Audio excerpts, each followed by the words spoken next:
महुआ का पेड़ मेरा एक अतीत है। अतीत मतलब महुआ का पेड़ मेरा कभी फ्रेंड था। महुआ के पेड़ के नीचे हमारी बहुत लंबी कहानी महुआ के पेड़ के नीचे की। महुआ के पेड़ के नीचे कभी हम दिन रात रहते थे। तो दोस्तों, सबकी अपनी अपनी सबका अपना अपना अतीत होता है और किसी का अतीत अच्छा होता है, किसी का अतीत बेकार होता है, लेकिन मेरा अतीत बहुत ही बेकार था। जब हम छोटे थे 5 साल के और बारिश का महीना, सावन का महीना मतलब सावन भादो, जिसका बंटवारा हो जाए तो कभी जल्दी सक्सेस नहीं होता। तो हमारी मम्मी जी, बंटवारा तो पहले हो चुका था, लेकिन हमारे मम्मी जी के साथ हमारे छोटे चाचा जी रहते थे। उनको यानी कि ट्रक चलाते थे और दादी जी नहीं थे, बड़ी मम्मी जी अलग हो चुकी सभी लोग, लेकिन छोटे चाचा जी हमारे साथ रहते थे। लेकिन जब छोटे चाचा जी की शादी हुई तो शादी के बाद फिर उन्होंने हमको सावन के महीने में बंटवारा हो गया। और जब बंटवारा हुआ तो जिस घर में हम लोग रह रहे थे वही घर हमारे छोटे चाचा जी के हिस्से में पड़ गया और हमारे हिस्से में एक भी बना बनाया घर न मिला, ओनली खुला मैदान। तो अब बताइए, खुले मैदान में सावन भादों में कैसे रहेंगे, क्या करेंगे? नीचे लेटे जीव जंतु, ऊपर से बारिश का पूरा पानी। आप लोग खुद सोच सकते हो कि क्या कंडीशन थी। तो फिर जहाँ पे यानी कि हम लोग फिर जब हमारा जहाँ पे हमको जगह मिली हमारे हिस्से की, वहाँ पे था महुए का पेड़। तो उसी टाइम तो हम बना नहीं लेंगे ना, कुछ दिन भाई मौका भी नहीं दिए थे। जैसे बंटवारा हुआ वैसे ही निकाल दिए। ये भी नहीं कि चलो यानी कि बता ही देते कि अब हम यानी कि अपना घर लेंगे, आप अपने लिए व्यवस्था कर लो।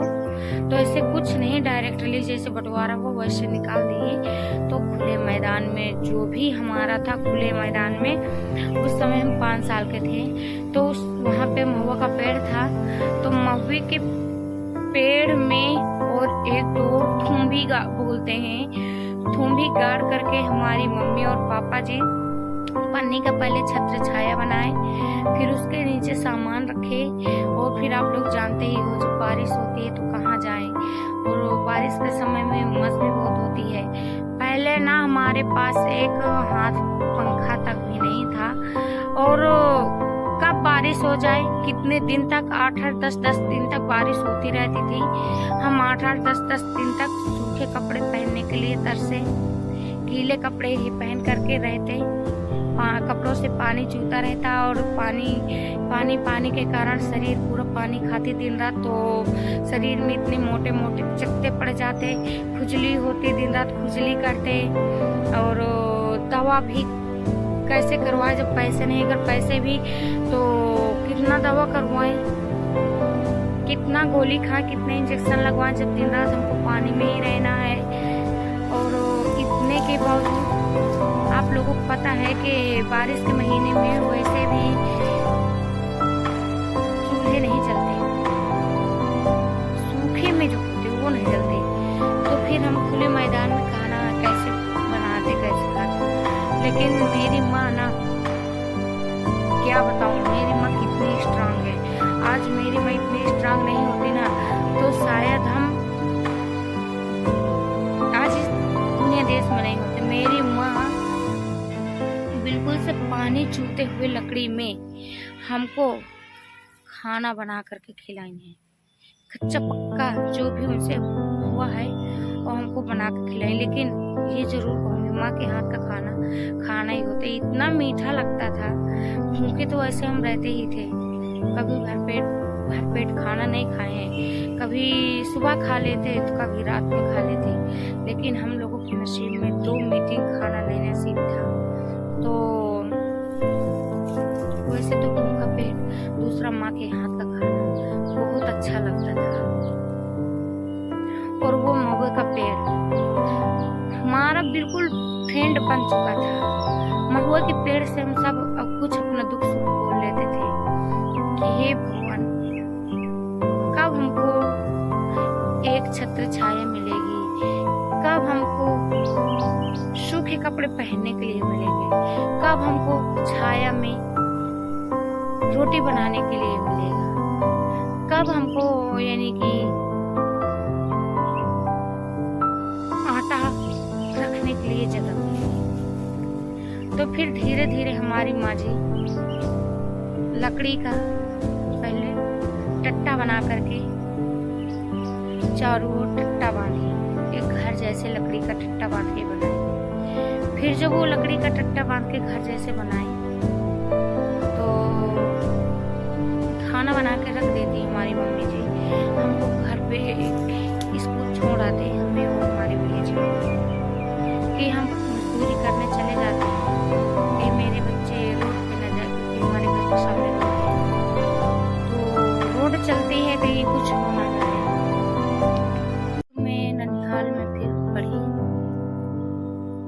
1 से लेकर के इंटर तक और ननिहाल में पढ़ी।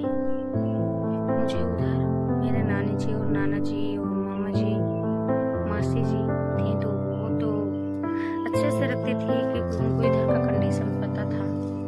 तो इसलिए मुझे उठा ले गए, बोले जी पे कम बच्चे हो जाएंगे तो उतना सकून मिलेगा। काफ़ी उधर से वो लोग हेल्प भी काफ़ी इधर का करते थे। हमारे नानी जी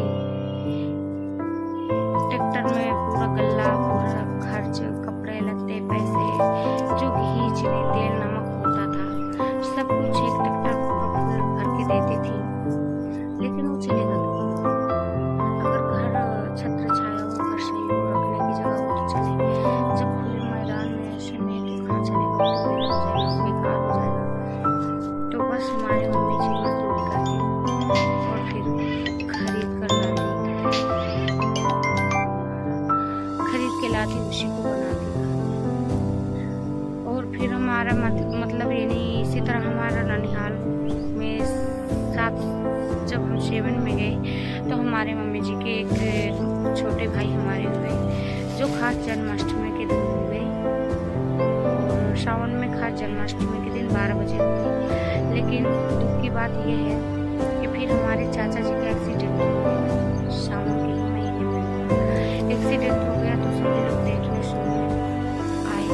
और खास जन्माष्टमी के आगे पीछे 1-2 दिन पीछे हुआ था एक्सीडेंट, तो उस समय से लोग देखने सुनने के लिए आते थे। तो घर में न बड़ी मम्मी जी थी न चाची जी थे, सब लोग चाचा जी को लेके इलाहाबाद चले गए। बच्चे हमारी मम्मी जी क्योंकि घर में जानवर काफी थे, बड़ी मम्मी जी चाची जी के सब लोग बड़ी मम्मी जी छोड़ के चले गए। हमारे मम्मी जी जानवर को पकड़ते और जो चाचा जी को देखने आए तो वो लोग भी रात में आए और कुछ लोगों को पता नहीं था, तो डायरेक्टली इलाहाबाद तो जाएंगे नहीं, तो घर में रुके। तो जब घर में रुके तो हमारी मम्मी जी उनको बनाई खिलाई।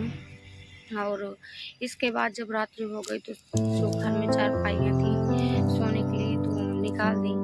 और वो भाई को, हमारे छोटे भाई को लेकर के दरवाजे के सामने लेट गई। जब दरवाजे के सामने लेट गई तो लोग बोलते हैं ना, मांझा दरवाजे के सामने कभी नहीं लेटना चाहिए। अच्छी हवा, खराब हवा कोई भी आ सकती है, तो पता तो चलेगा नहीं कि अच्छी हवा खराब हवा, तो वो काफ़ी नुकसान पहुंचाती है।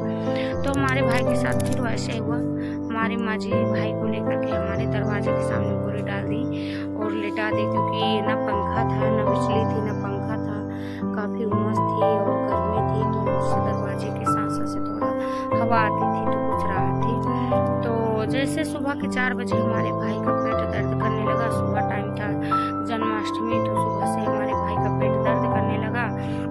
हमारे मामा जी थे, जहाँ जाना था इलाहाबाद, तो इलाहाबाद ना जा कर के हमारे मामा जी डॉक्टर थे छोटे वाले, तो इलाहाबाद ना जा कर के वो प्राइवेट डॉक्टर थे, तो वो हमारे भाई की दवा में लग गए। तो पहले तो हमारे मामा जी बहुत दवा किए और फिर बस उनके पेट दर्द, और फिर इसके बाद झाड़ फूँक भी वो करवाए और पता नहीं अब क्या हुआ क्या ना हुआ। झाड़ फूँक करवाने में कुछ लेट भी हो गई, तो उनके पैर जब जब हम झाड़ फूँक के लिए ले गए, बहुत बड़ा तांत्रिक था, उसके पास ले गए, तो जब ले गए तो हमारे भाई के पैरों से जी निकल गया था। हमारे भाई के पैर बिल्कुल नीले हो चुके थे, आंखें ढक चुकी थी, बस हल्का हल्का सांस चल रही थी। तो लेट हो गई तो कैसे बचेंगे, तो फिर हमारे मामा जी तो फिर हमारे भाई यानी पैरों से जी तो शाम को निकला 7-8 बजे, लेकिन जब रात को 12 बजे, जन्माष्टमी का दिन था, रात को 12 बजे, तो हमारे भाई के जान पूरी तरह से निकल चुके थे। और हमारे मामा जी डॉक्टर थे, वो दवा किए। जब हमारे भाई दवा करने पे मामा जी के न बचे, तो हमारे मामा जी अपनी डॉक्टरी छोड़ दिए। बोले जब मैं अपने भांजे को नहीं बचा सका तो लाइफ में मैं किसी के ऊपर अपना हाथ नहीं लगाऊंगा, किसी को एक गोली भी डॉक्टर के नाम से नहीं दूंगा। तो उधर मेरे भाई की मौत और मामा जी का इधर आना एक कंस के रूप में हुआ कि मामा जी दवा किए और भाई हमारे बचे ना, भाई की हमारी मौत हो गई। और हमारा वो भाई बहुत प्यारा था, कृष्णा नाम था, हमारे घर में सबसे प्यारा, बिल्कुल पूरा चिट्टा था, और उसका नाम कृष्णा था। सभी लोग कृष्णा कृष्णा कहते थे।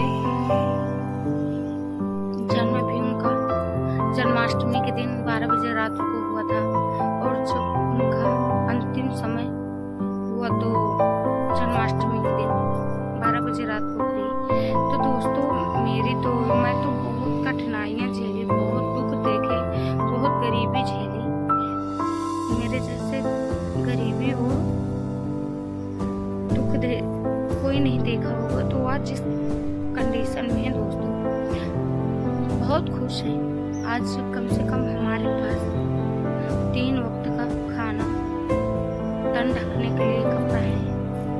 तो मैं भगवान से यही दुआ करूँगी कि भगवान मेरे साथ जो मुझे दिन देखने के लिए मिले, हमारी फैमिली को जो दुख देखने के लिए मिले, जो हमारे साथ वो किसी के साथ ना हो, क्योंकि इतनी गरीबी और इतना बड़ा कष्ट झेलना बहुत मुश्किल काम है। तो किसी के साथ भगवान ऐसा ना करे, इतनी गरीबी और इतना बड़ा दुख किसी को ना दे भगवान, कि वो जीते जी मर जाए। तो दोस्तों मेरी ये अतीत थी। वो अतीत मुझे जब याद आ जाते हैं ना, तो भूख प्यास मेरे सब मिट जाती है, रोना बहुत आता है। खास करके मेरे भाई की याद मुझे जब आती है तो रहा नहीं जाता है। लेकिन अब क्या करेंगे, दुनिया देश को देख करके रह रहे हैं। एक के ऊपर होता ना तो कोई ना रह पाता, सभी के ऊपर सुख दुख होता है।